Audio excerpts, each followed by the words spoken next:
Ahoy, everyone. This is David Perry with my continuing series of online interviews with friends, colleagues, artists, and writers around the world. How we get from the great pause into the great return. And today, I'm delighted to have with me filmmaker, author, and someone that I've come to really respect over the last few weeks, meeting her online. Please welcome to the Zoom room, Christine Burrill. Welcome. Hi, David. So nice to see you. It's nice to see you too. And of course, I'm reading your book. I'm on page 70. I'm loving it. I've been to Orvieto, so all the descriptions are spot on. Oh, well, then you know what a magical place it is. Thank you for that shameless plug, unsolicited. I'm really having, I can't wait to, keep going. So listen, I was reading just about your marriage in the New York Times, and later I'm going to have the great honor of also interviewing your wife. But I did learn something that I somehow missed before. You interviewed the Dixie Chicks. Yes. Tell me about the Dixie Chicks, or as they're now known, the Chicks. I've loved them for a long time for a lot of reasons. Well, it was an extraordinary experience. Barbara Koppel and Cecilia Peck were directing a film about the Dixie Chicks that happened starting right from the moment that they made their some blunder in London, saying that I'm ashamed to be from Texas. Putting this in the current perspective, God knows, why, but George Bush, he shouldn't have gone to war. So, hey, so what happened was that we filmed for 3 years. I was on for 6 months to a year, where I would get a call every few days, and we would go and we would just hang with them. And we would see how they would rebuild their lives, trying to get lyrics to this new launch from being country singers into being, more mainstream. And they had no idea that it was going to be as successful as it was. And it was just wonderful to hang with them. I mean, by hanging with them, I was hanging with them like a pair of David Wiseman eyeballs. So I was, trying not to interact with them. In fact, unlike other documentaries, I've made a lot of them, this one, they really had a rule that we were not supposed to engage them in any way. And I think that took the pressure off me and the sound man being there, 24/7 when we were called to the studio or whenever we were with them. But they were, to see their camaraderie and the three of them being so together against all this negative publicity was really inspiring. And of course, as you say, by today's Trumpian standards, that was almost quaint. Bush is almost quaint by Trumpian standards. Although he did do a war, let's not forget that. Yeah, let's not forget that. Let's not downplay 100,000 innocent civilians killed. So that was my way of backing into talking about your work as a documentary filmmaker. So take it away. Tell us how you started and what sort of films do you most like to make? And please talk about Richard Pryor. Richard Pryor, oh yeah. Yes, well, he had passed away by the time we made that film. But anyway, I went to film school back in the, early days when there were 6 women and 60 people in film school at USC. I'll tell you a funny story about how I got into filmmaking, if you want. Yes. I was kind of a rebel, and in 1968, when I graduated from college, I wanted to go to Vietnam and be a war correspondent. And in April of '68, there was the Tet Offensive, and a lot of journalists died in the blowing up the Caravel Hotel, and I decided that wasn't for me. And I needed a place to go, and somebody suggested that I go to Brazil for a year. So I went to Brazil for a year, rather than going to Vietnam. It would change my life. Anyway, that's a whole other story of, being in a sex positive society after coming from a very conservative, not too conservative, but a very socially conservative, family, was a wonderful experience. But it was so hot there that I had to go to a movie theater all the time to get into the air conditioning. And this movie theater played all of the great movies, and I fell in love with movies. And that's when I decided that when I came back from Brazil, I would go to film school. So that's how I got into filmmaking. And after film school, I, of course, wanted to be a director like everybody else. I did, I did pursue that, and I went to a wonderful acting and directing course with Jack Garfine, people that remember the lab in Beverly Hills, that reminds you a lot of the Kaminsky method. Some say it was based on it, but who knows? Anyway, I was a Uta Hagen trained actor, so.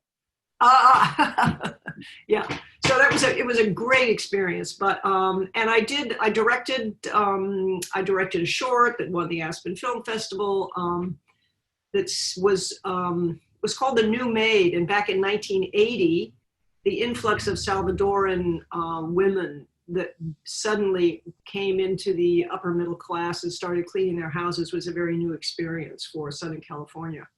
And this was about a little boy in the family who, in effect, fell in love with the maid. He was 8. He didn't get enough attention from his family, so he loved the maid, and then the mother became jealous and had to fire her. Anyway, that was my early launch into that, and it did very well. It was on PBS and all of that, but it was very difficult in 1979 and 80 to be a woman director in Hollywood as much as I tried. So I didn't have the push and the ego drive to do it.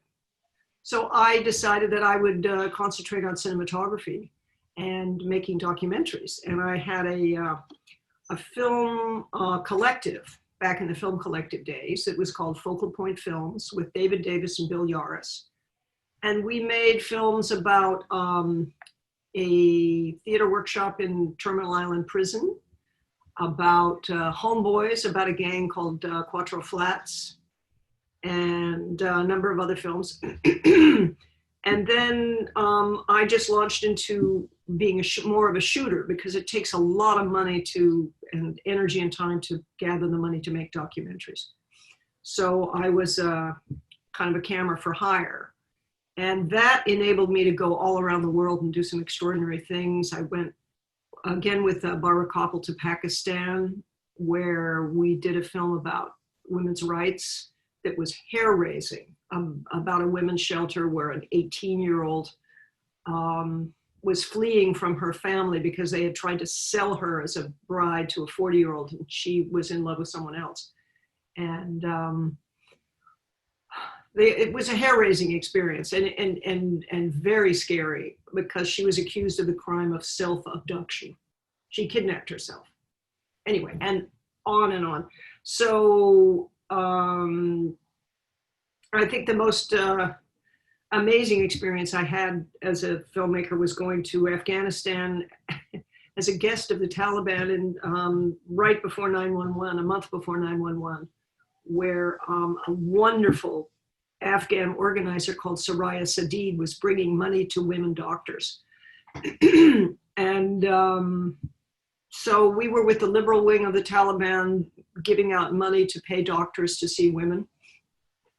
But we were being chased by the Mullah Omar faction of the Taliban. My goodness. And we did kind of get out by the hair of our chinny chin chin by a single engine rescue plane from the Red Cross. But it was, I'll tell you,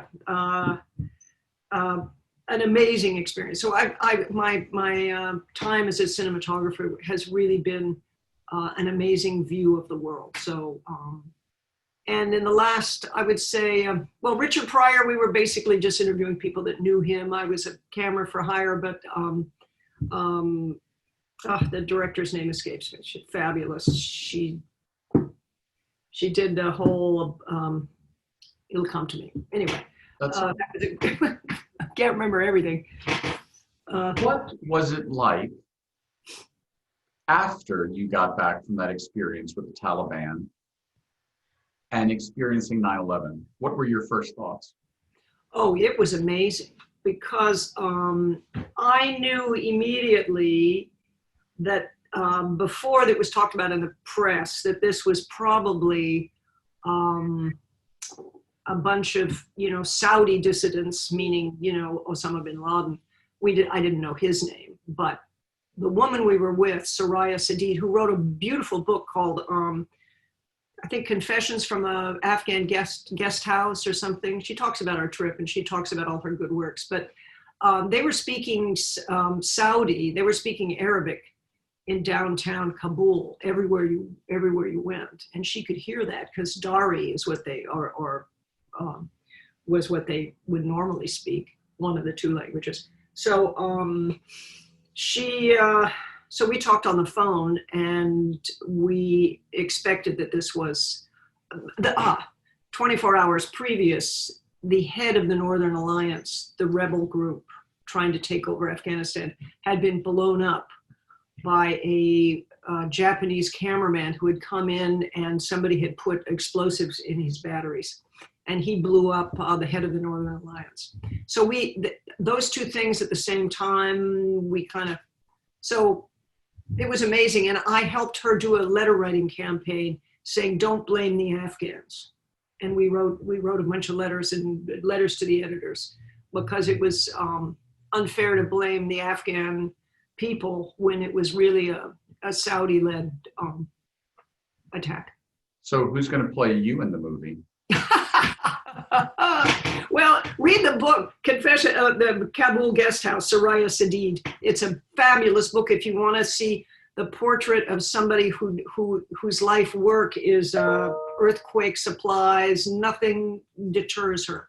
And the name of the film we made, which went on Oprah and raised millions on the Oprah network and raised millions for girls' schools, is called Inshallah, Portrait of an Afghan Woman. So talk to me about this period that I have continued to call the Great Pause.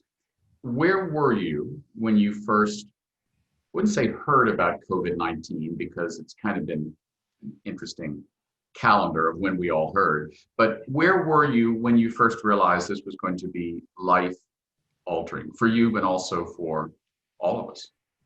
Well, I was probably on the early wave. I'm married to a physician, psychiatrist who studied epidemiology and who had just come back February 3rd from Europe.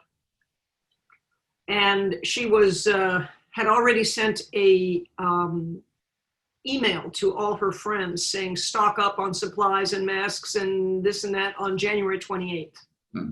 So by the time she got back February 3rd, I was to go in for shoulder surgery, and I went into the clinic, and everybody was shaking hands and doing this. I refused to shake hands with the doctor. He thought I was nuts.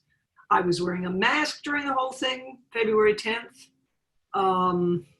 So I would say February 3rd, I was very aware that we were, right around that time, we had rented our house for 4 months because we were going to our farm in upstate New York, and we were going to Belgium, where my wife's family is.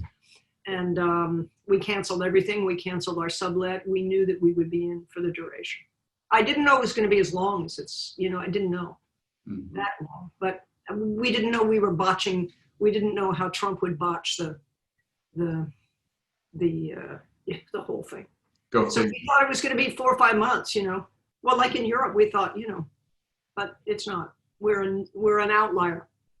During this whole period, what has been the best experience and the worst experience, and how has it impacted you as a writer, a filmmaker, an artist? Oh, wow. Well, I pretty much retired from filmmaking a couple of years ago to concentrate on writing fiction. I had ghost written a book 15 years ago that is doing very well, called The Children of Wilston Lane. And I wanted to write my own novels. So it was a good time to just dive into that and feeling, okay about it. Although it's been difficult because I find, let's see, the worst. I find myself among the lucky ones. We have a beautiful place to live a half a block from the beach. We have a garden where we can socially distance and have people over. And I would say it's been difficult not seeing my grandnephew and grandniece, and those people that are in Northern California. We don't see them. So see them on Zoom. But that's the downside. Certain people we don't see. The upside, it's nice to be a homebody. I'm learning to make bread. It's kind of nice to have a reason to have to be at home. Mm-hmm. So You are married to someone who is intimately involved because of her experience. You said as a trained epidemiologist. I know she is a caregiver for caregivers, I guess we'd like to say. I'm looking forward to my conversation with her and the mental and psychological stress of this pandemic. What are your feelings about how we're going to come out of this? And what does it look like October 1st, 2021? You with your writer's hat on. Well, I think we will just be beginning to get back to normal in October of 2021.